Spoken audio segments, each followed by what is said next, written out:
언젠가부터는 삶의 목표가 마치 우울증 벗어나기인 양 온 세월을 여기에 몰두하고 있을 때가 있어요. 젊었을 때도 그랬고, 학생 때도 그랬고, 결혼을 해서도 그러고 있는 것 같고, 중년이 돼서도 그러고 있는 것 같고, 내 삶의 온 목표가 부정적인 감정 줄이기로 점철되어 있는 것처럼 보일 때가 있습니다. 하지만 만약 정말로 그 우울과 불안들을 제거해버리는 게 별로 효과적이지 않았다면 그냥 그것들을 내버려 두기로 하고 고통의 보편성을 인정하고 기꺼이 경험하기로 하고 내가 원하는 삶을 향해 투신하기로 선택하는 건 어떨까요?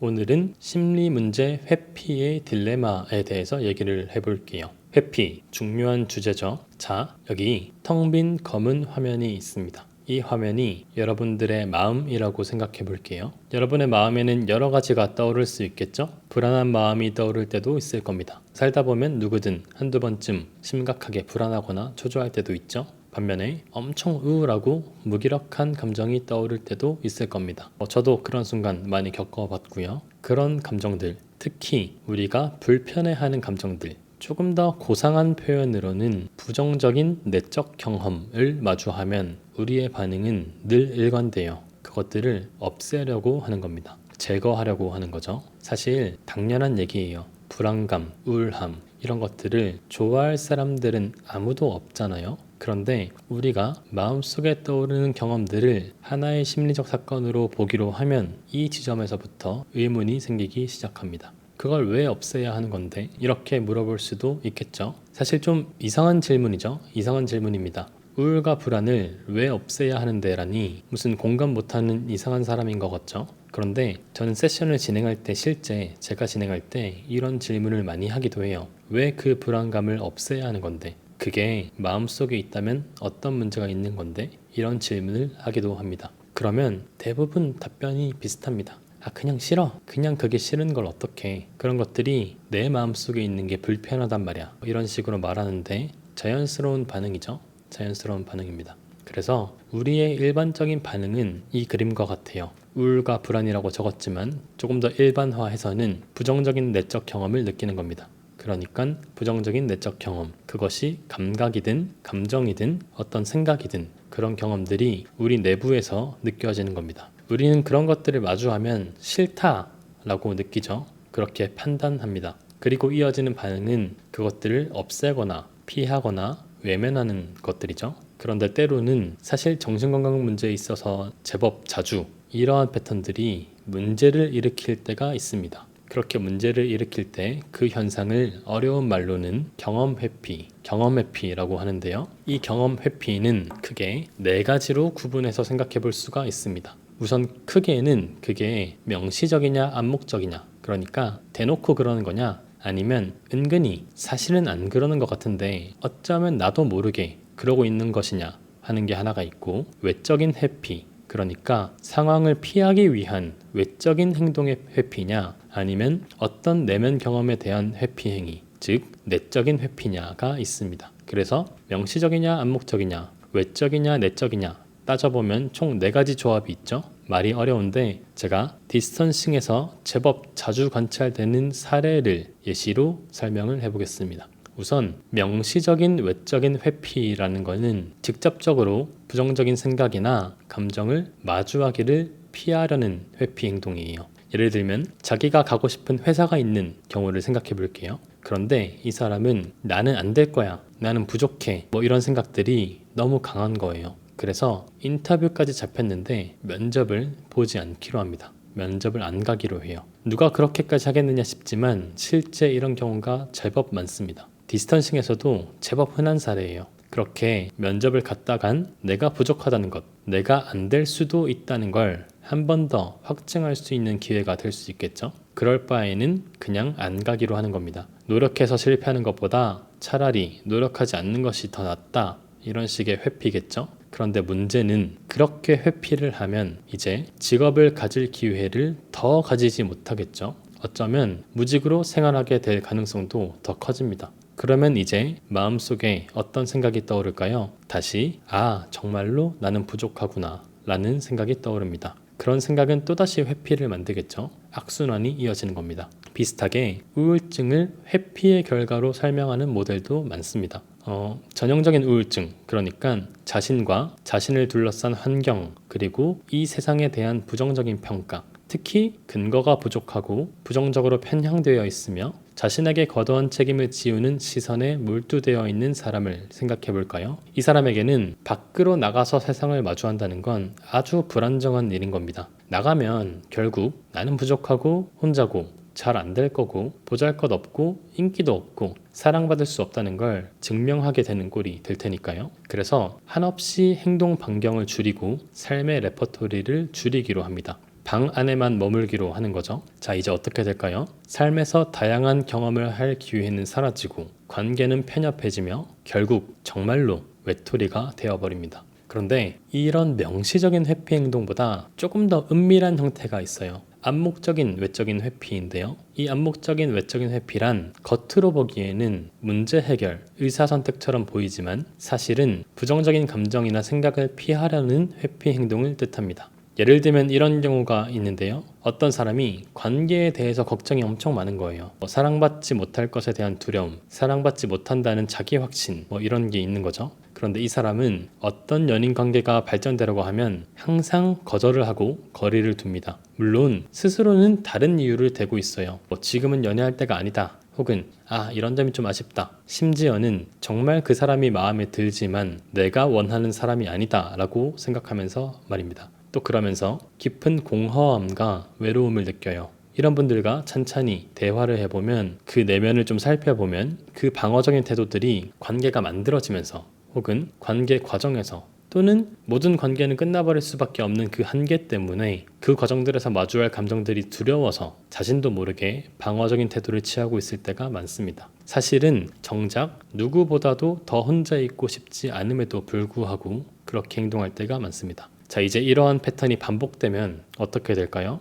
이제는 정말로 혼자가 되고 그 누구로부터 사랑받지 못하는 상황이 도래하겠죠? 사랑받지 못한다고 느끼니 어떻게 해야 될까요? 역시나 더 방어적으로 나아가게 될 수밖에 없습니다. 반면에 조금 더 관계가 아니라 개인적인 진로, 가치에 대해서도 이런 경우가 있는데요. 예를 들면 어떤 사람이 자기는 음악을 너무 하고 싶은 거예요. 음악을 너무 하고 싶은데 그 과정에서 마주할 불안정함 아니면 불확실함 이런 것들이 너무 두려워가지고 회피를 하는 거죠. 그래서 부모님께서 가지라고 하는 직업, 그 직업을 가지는데 많은 시간들을 쓰고 많은 노력들을 기울입니다. 그래서 제법 열심히 공부해가지고 좋은 직업을 가졌어요. 직업, 학력 이런 것들을 쌓아 올리면서 그것이 중요한 가치인 것처럼 믿고 몰두합니다. 하지만 그럴수록 뭔가 내면은 공허해져만 가겠죠. 그렇게 공허함을 느낄수록 다시 직업, 학력, 부, 즉 자신이 원했던 가치와 무관한 것들을 쌓아 올리는데 집중을 하게 됩니다. 이런 것도 비슷한 암묵적인 외적인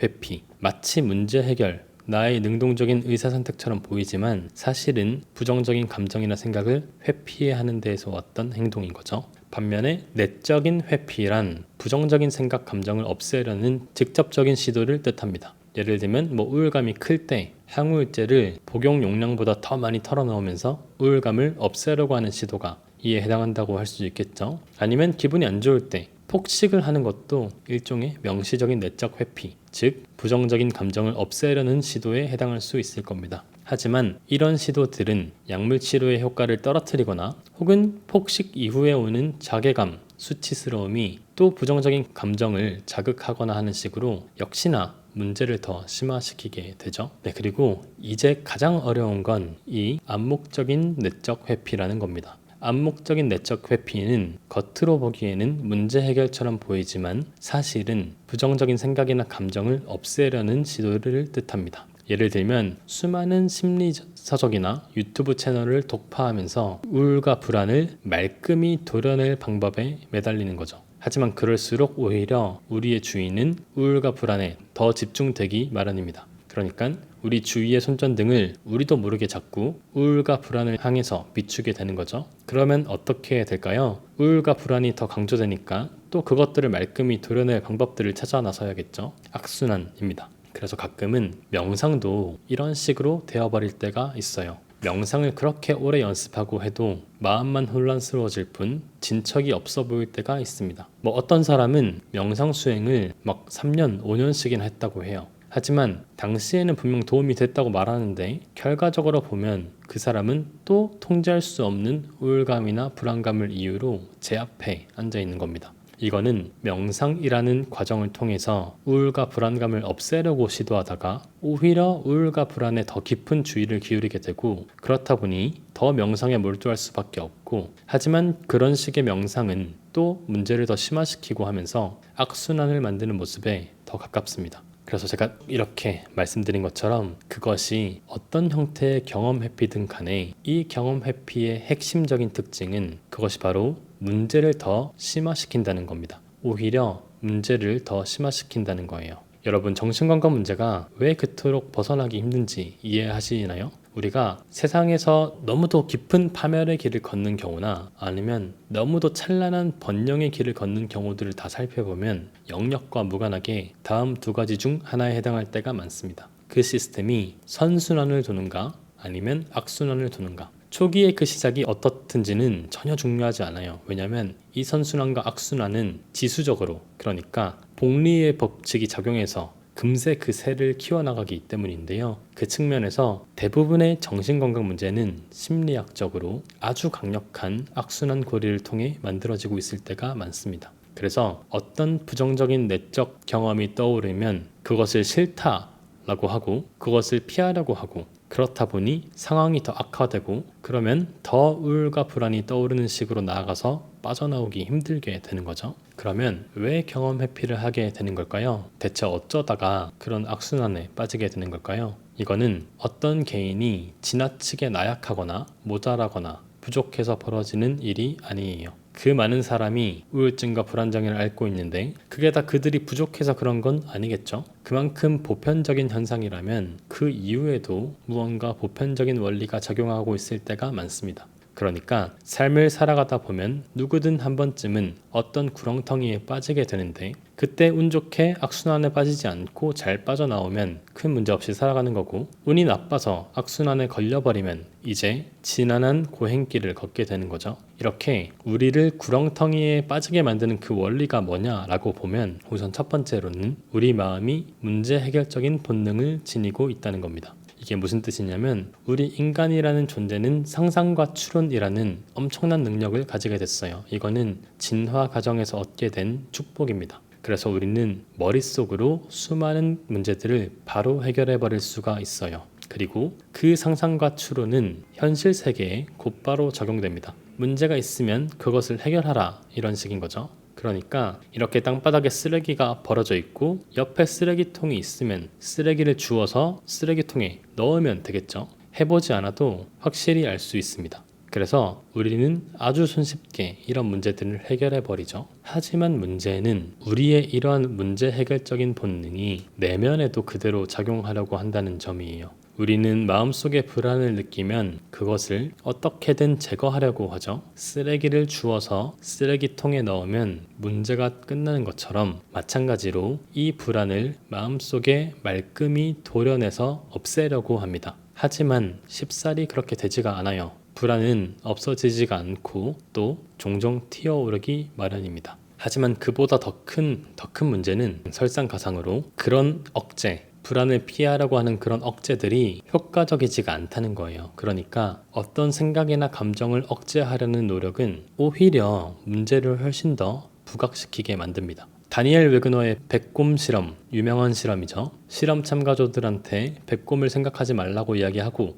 백곰이 떠오르면 종을 치라고 얘기하는데 백곰을 생각하지 않으려고 할수록 종을 치는 횟수가 훨씬 더 많았던 거죠. 이 현상은 두 가지 원리로 설명을 해요. 첫 번째는 의식하지 못하고 있더라도 누군가가 백곰을 떠올리지 말라고 했기 때문에 우리가 무의식적으로는 백곰이 떠오르는지 계속 감시를 하고 있다는 겁니다. 그리고 두 번째는 백곰이 떠오르지 않도록 의도적으로 다른 생각으로 덮으려고 시도하고 있는 거예요. 그런데 역설적으로 이렇게 감시하고 덮어두는 과정이 백곰을 더 상기시킨다고 말합니다. 정신건강 문제에서도 정확하게 동일해요. 제가 몇 번이고 예시를 많이 들었는데 공황장애 예시가 정말 대표적인 예시죠. 공황장애는 흔히 이런 식으로 발전합니다. 공황장애는 가슴이 답답해 이런 식으로 느끼죠. 그러면 왜 이러지? 이러면 안 되는데 침착하자 이렇게 생각해요. 하지만 그럼에도 답답함이 없어지지 않는데 이러다가 쓰러지는 거 아닐까? 이러면서 신체 감각에 더 주의를 기울입니다. 그러면 다시 안 돼, 두근거리면 안 돼. 그러다가 가슴이 더 답답한 것 같아. 안 돼, 이러면 진짜 안 되는데 이러면서 다시 또 신체 감각에 더 주의를 기울이는 거죠. 그러다가 안 되겠어, 이 상황을 벗어나야겠어, 여길 벗어나야겠어 이렇게 생각을 합니다. 그래서 벗어나기 성공하면 명시적인 외적인 회피로 이어지고 삶의 레퍼토리는 한없이 축소되며 늘 가슴이 답답한 감각에 취약한 상태로 살아가게 되는 거죠. 만약 벗어나길 실패하면 이제 이 악순환이 아주 빠르게 머릿속에서 도는 겁니다. 가슴이 답답해. 안 되는데 왜 이러지? 이러면 안 돼. 답답한 거 없애야 돼. 이러다 쓰러지는 거 아닐까? 안 없어지는데 어떡하지? 더 커지는 것 같아. 두근거리면 안 되는데 가슴이 더 답답해지네. 제가 이렇게 빨리 말했는데 이게 정말 머릿속에서 패닉, 공황이 만들어질 정도로 아주 빨리 악순환이 도는 거예요. 이렇게 막 회오리처럼 막 돌아가지고 패닉이라고 하는 게 발생해 버리는 겁니다. 그렇게 생각해보면 우리가 사람들이 왜 공황이라고 하는 상태에 빠지는지 이해가 잘 되죠. 그냥 우리가 우울감도 엄청난 힘든 감정이고 자살사고 이런 것도 엄청난 강력한 감정이잖아요. 하지만 거기서는 패닉이 오지 않습니다. 그런데 여기서는 그렇게 강력한 패닉이 오는 거는 이게 아주 빠르게 머릿속에서 사고를 억제하려고 하다가 그게 더 그 감각을 부각시키고 그 경험 회피가 오히려 문제를 더 부각시키면서 또다시 문제가 부각되니까 사고를 억제하려고 하고 이 메커니즘이 엄청 빠르게 돌면서 공황이라고 하는 걸 키우는 거예요. PTSD에서 침습적인 사고가 떠오를 때나 강박장애에서 강박사고가 떠오를 때도 마찬가지입니다. 이 경우에는 그 생각들이 떠오르지 않으려고, 그 생각들을 안 떠올리려고 엄청난 노력들을 많이 하죠. 왜 그런 건지 생각을 해보기도 하고 주의를 전환시켜 보려고 하기도 하고 아니야 이런 생각하면 안 돼 하면서 머리를 때리기도 하고 하지만 그럴수록 그 생각이 더 강하게 떠오를 뿐입니다. 그 생각이 더 강하게 떠오르니까 또다시 그 생각들이 떠오르지 않게 노력해야겠죠. 이런 악순환들을 생각해보면 그 문제들로부터 왜 그토록 벗어나기가 힘든지 잘 이해할 수가 있어요. 또 우리가 경험 회피를 하게 되는 중요한 이유 중 하나는 사실은 그게 또 단기적으로 제법 유용하기 때문이라는 겁니다. 회피는 일단 당장의 당면한 정서적인 안정을 제공할 수도 있고 내가 정말로 실패하거나 실수할 가능성을 줄여줄 수도 있겠죠. 물론 단기적으로는 유용한 측면이 있는 것도 사실이에요. 하지만 조금 더 거시적으로 봤을 때는 회피가 오히려 문제를 더 악화시키고 있는 거죠. 그리고 더 거시적인 맥락에서 봤을 때는 우리는 너무도 텅 빈 마음에 대한 환상을 뿌리 깊게 가지고 있어요. 행복이란 삶에서 우울과 불안이 말끔히 도려진 상태, 그 어떤 근심 걱정도 없는 텅 빈 마음, 깨끗하고 맑은 마음에 가까울 거라고 생각하죠. 제가 명상이라고 구글에 검색만 해봐도 다 이런 모습입니다. 무언가 다 깨끗하고 텅 빈 마음, 맑은 마음을 시사하는 것 같죠. 뿐만 아니라 우리 문화 매체들의 메시지들도 시종일관 동일해요. 우리의 지향점은 나쁘게 느끼지 않기, 더 나아가서 기분 좋아지기에 있습니다. 온갖 광고나 매체들의 메시지들은 그들의 제품이나 서비스를 이런 식으로 표현 많이 하죠. 심지어는 애초에 우울증이나 불안장애의 약물 이름이 항우울제, 항불안제죠. 우울을 막고 불안을 막는 약인 겁니다. 그런데 여러분이 듣기 좋아하는 소리는 아니지만, 여러분이 듣기 좋아하는 소리도 아니고 제가 인기를 끌 수 있는 얘기도 아니지만 그럼에도 텅 빈 마음 같은 건 없습니다. 그런 거는 파랑새일 뿐이에요. 제가 텅 빈 마음 같은 게 없다고 해서 우울증이나 불안장애가 문제가 아니라고 말하는 건 전혀 아닙니다. 하지만 우울과 불안을 우리 삶에서 온전히 도려낼 수도 없고 그 어떤 근심 걱정 없이 이 세상을 살아갈 수도 없는 노릇입니다. 삶을 살아가다 보면 고통이라고 하는 건 피할 수가 없고 생각은 정말이지 임의적이고 자동적이라서 우리가 어떤 생각을 안 하겠다고 다짐한다고 해서 안 할 수도 없는 노릇이에요. 그런 깨끗하고 텅 빈 마음은 결코 찾지 못할 파랑새일 뿐입니다. 제가 늘 얘기했죠. 이런 것들을 주장하는 개념들, 궁극적인 평화, 절대적인 평온, 유토피아 이런 것들을 얘기하는 사람들은 대부분 사기꾼이거나 정치적인 포퓰리스트라고 제가 얘기를 했습니다. 인간이란 애초에 고통을 겪을 수밖에 없게 진화해 왔어요. 그 고통의 보편성을 인정할 때 우리는 오히려 더 많은 가능성을 볼 수가 있고 역설적으로 오히려 덜 괴로운 삶을 마주하게 됩니다. 그래서 정리를 하면 우리가 부정적인 내적 경험을 하면 우선 우리 마음이 애초에 문제 해결적인 본능을 지니고 있고 또 우리가 사고 억제에 대한 본능이 있고 심지어는 이 경험 회피라는 게 단기적으로는 제법 유용하고 그리고 우리가 텅 빈 마음에 대한 오해를 가지고 있기 때문에 우리가 명시적으로 암묵적으로 내적인 외적인 회피를 하게 되는 거죠. 이런 얘기를 들으면 맞아 내 얘기다. 나 진짜 왜 이런 걸까? 이런 생각을 하게 될 때도 많을 겁니다. 아, 나도 그런 걸 회피하고 있었던 것 같아. 이런 생각을 많이 하게 되는데요. 제가 언젠가 이런 에세이를 썼던 적이 있었어요. 우울증은 질환이 아니다. 이런 에세이를 썼던 적이 있었습니다. 우울증은 가짜다. 이런 얘기를 하고 싶었던 건 아니고 그보다는 우울증이란 나쁘게 느끼지 않기를 추구한 결과 또는 저조한 기분으로부터 도망가려는 시도 그러니까 부정적인 내적 경험에 대한 나름의 처절한 투쟁의 결과 하지만 그 투쟁이 경험 회피라고 하는 잘못된 그릇된 방향을 향하고 있었기 때문에 발생한 노력의 결과라는 거예요. 우울증은 오히려 내가 나를 위해 부단히 노력하다가 막다른 골목에서 마주한 문제에 가깝습니다. 그런 측면에서 제가 우울증이 질환이 아니라 일종의 노력의 과정이었다라고 얘기를 했던 적이 있었어요. 이런 모습인 거죠. 가파른 언덕에서 공을 올리려고 애쓰다가 오히려 저 아래로 떨어지고 있는 그런 모습인 거죠. 이런 식으로 이해를 해볼 수가 있습니다. 여러분께서 삶을 살아가다가 어떤 시점에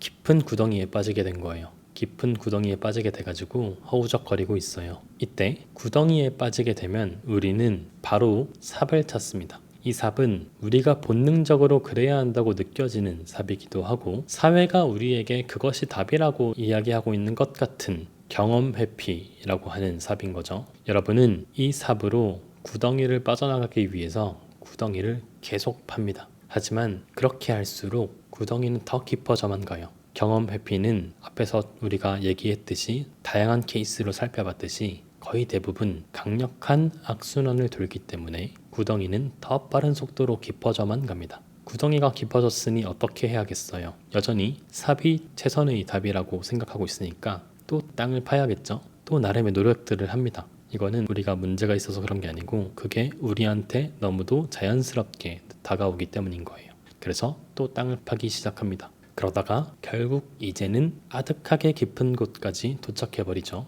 그리고 이쯤 되면 이제 어떻게 해야 할지를 모릅니다. 어떻게 할지를 몰라요. 제가 디스턴싱을 하다 보면 제법 오랜 기간 병원에서 치료를 받았다고 얘기하는 분들이 제법 많거든요. 제법 많은데 그런 분들 중에서는 자기가 그 오랜 치료를 받았던 것보다 디스턴싱이 더 많은 변화나 깨달음을 줬다고 얘기하는 분들도 계십니다. 그런 분들도 제법 계신데 그거는 저희가 어떤 마법 같은 걸 한 게 아니에요. 저는 그런 거 알지 못합니다. 저희가 한 거는 삽을 놓아야 한다고 그 삽을 놓아야지 구덩이에서 나갈 수 있다고 알려드린 것밖에 없습니다. 이 관점을 바꾸는데 저희가 모든 노력을 올인했을 뿐인 거예요. 그리고 삽이 아니라 구덩이를 빠져나갈 사다리라는 것도 있다는 걸 알려드리는 겁니다. 이 악순환에서 부정적인 내적 경험에 대한 싫다라는 평가적인 반응을 해체하고 경험 회피하지 않고 오히려 그것들을 기꺼이 경험할 수 있도록 도왔을 뿐인 겁니다. 그래서 제가 이 작업을 위해서 지난 3개월 동안 라이브에서 지금 이 명제, 저희 화면에 보이는 이 명제를 관찰시키는데 그토록 많은 시간을 썼던 거예요. 그토록 반복적인 얘기를 계속하면서 이 부분이 마음에 와닿도록 다양한 관점에서 얘기를 한 겁니다. 그거는 생각은 나가 아니라는 것. 만약 정말 생각이 나가 아니라면 마음속에 떠오르는 걸 그대로 믿을 이유는 무엇이겠냐는 것. 더 나아가서 그것들로부터 영향을 받을 이유는 무엇이겠냐는 것. 오히려 그것들을 기꺼이 경험해 본다면 그것들이 마치 텅 빈 깡통이었다는 것. 부정적인 내적 경험에 물과 양분을 주고 있었던 건 나의 반응, 나의 처절한 노력들이었다는 걸 깨닫는 것. 이 사실들을 위해서 거리를 두고 생각을 하나의 심리적 사건으로 바라보는 작업을 해왔던 거예요. 그래서 제가 얘기하는 사다리는 거창한 게 아닙니다. 여러분들께서 우울증에서 벗어나기 위해서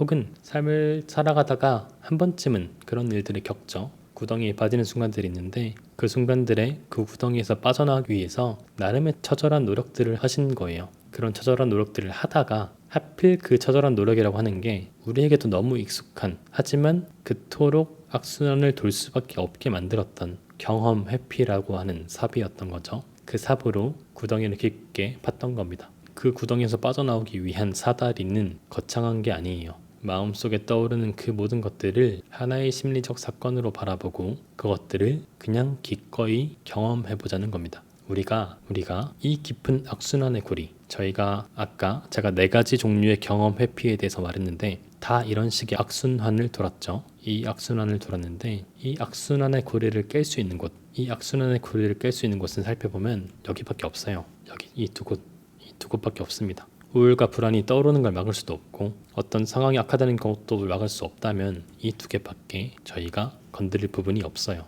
그래서 우리가 그 깊은 악순환의 고리를 깰 수 있는 부위는 제가 방금 말씀드린 그곳밖에 없습니다. 그게 뭐냐면 생각을 하나의 심리적 사건으로 바라보고 기꺼이 경험하기로 하는 거예요. 내적 경험은, 부정적인 내적 경험은 없애려고 할수록 더 강해져만 가고 이미 어떤 상황 때문에 이 악순환에 들어온 이상, 이 구덩이에 빠져버린 이상 악순환을 벗어날 다른 방법도 없습니다. 그렇기 때문에 저희가 악순환의 고리를 깰 수 있는 부위는 거기밖에 없어요. 기꺼이 경험하기, 이 간단하고 자명한 방법이, 하지만 정말이지 제가 잘 이해합니다. 어떤 감정인지 잘 이해해요. 정말이지 하기 쉽지 않은 태도죠. 제가 여러분들께서 저는 기꺼이 경험하기가 잘 안 돼요 이렇게 얘기하는 분들이 제법 많거든요. 잘 이해합니다. 잘 이해하고 한순간에 어떤 마음의 변화가 확 생길 수도 없는 노릇이겠죠. 연습을 하면서 조금씩 마음의 변화가 있기를 기다려야 될 텐데 제가 이렇게 사다리를 주면 대부분은 초반에는 10명 중에 8명은 사다리로 땅을 파기 시작합니다.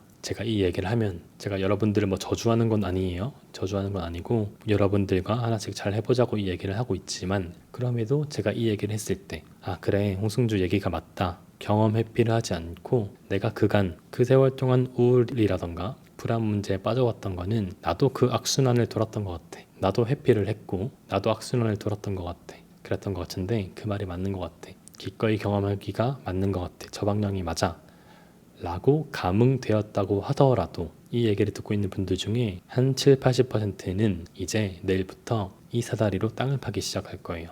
이제 구덩이에서 나갈 방법을 찾았다 라고 하면서 사다리로 정신없이 땅을 파게 됩니다. 또 새로운 도구가 생겨서 희망을 가지고 열정적으로 노력하기 시작하는 거죠. 그러다가 지치는 순간 좌절하면서 이렇게 말해요. 선생님, 왜 기꺼이 경험하려고 하는데 우울과 불안이 안 없어질까요? 안 없어질까요? 라고 얘기를 합니다. 사다리로 땅을 파고 있었던 거죠. 잘 알고 있어요. 제가 이 부분에서 여러분들이 얼마나 두렵거나 얼마나 힘들거나 얼마나 그게 머리로는 이해되지만 가슴으로 잘 안 받아들여지는지 잘 이해하고 있습니다. 부정적인 내적 경험을 진정으로 수용할 수 있으려면 개방성, 마음이 열려야 하는데 그게 정말 쉽지 않다는 걸 잘 알고 있습니다. 하지만 언젠가 그게 되는 순간부터 정말로 그런 자세가 나의 마음속 깊이 새겨지는 순간, 그때부터는 정말 다른 패러다임이 있을 수 있을 거예요. 그래서 제가 지난 라이브에서는 하루 종일 생각의 내용이 아니라 관계가 중요하다 이런 얘기를 말했었죠.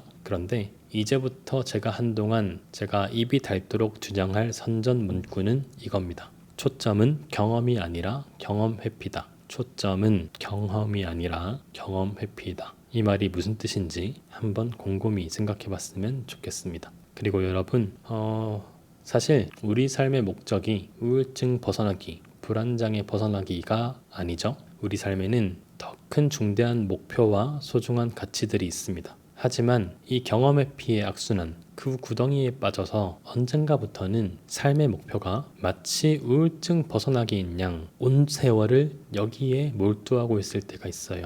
젊었을 때도 그랬고 학생 때도 그랬고 결혼을 해서도 그러고 있는 것 같고 중년이 돼서도 그러고 있는 것 같고 내 삶의 온 목표가 부정적인 감정 줄이기로 점철되어 있는 것처럼 보일 때가 있습니다. 하지만 만약 정말로 그 우울과 불안들을 제거해버리는 게 별로 효과적이지 않았다면 그냥 그것들을 내버려 두기로 하고 고통의 보편성을 인정하고 기꺼이 경험하기로 하고 내가 원하는 삶을 향해 투신하기로 선택하는 건 어떨까요? 경험 회피에 빠져서 삶의 레퍼토리를 여기에만 한정하지 않았으면 하는 마음에서 우리 삶의 목적은 부정적인 감정 없애기가 아니라는 말까지 더하면서 제가 회피에 대한 얘기는 여기서 마무리하도록 하겠습니다.